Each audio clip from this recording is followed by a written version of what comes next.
राम जी से पूछे, राम जी से पूछे जनकपुर के नारी, बता दो बबुआ, बता दो बबुआ, लोगवा देत काहे गारी, बता दो बबुआ, देत काहे गारी, बता दो बबुआ, देत काहे गारी, बता दो बबुआ।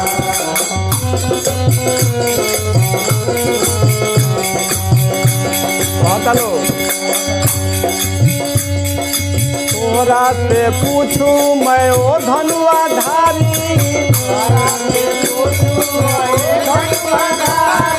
तोरा से पूछूं मैं ओ धनुआ धारी,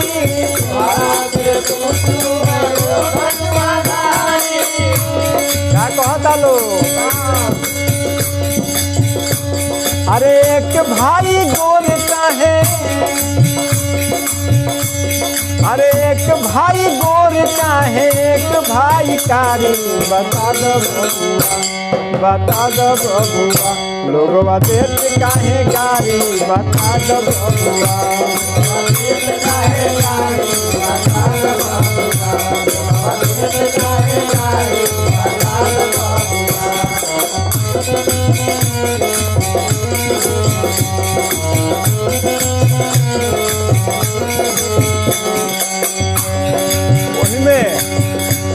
राम जी के गुरु जी बहुत लोहा दादा, तो बूढ़ा बाबा देखे में एकदम पाथर लागत रहे, आ खाए से हटता नहीं कन। क्या कहता लो?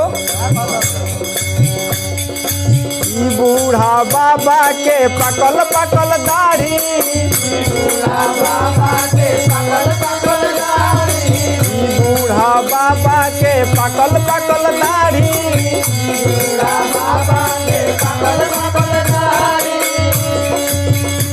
अरे देखन में पातो,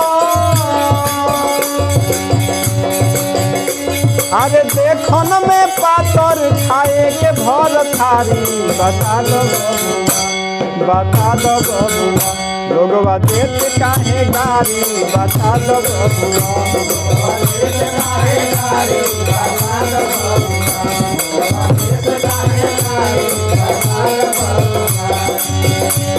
अरे राम जी से पूछे,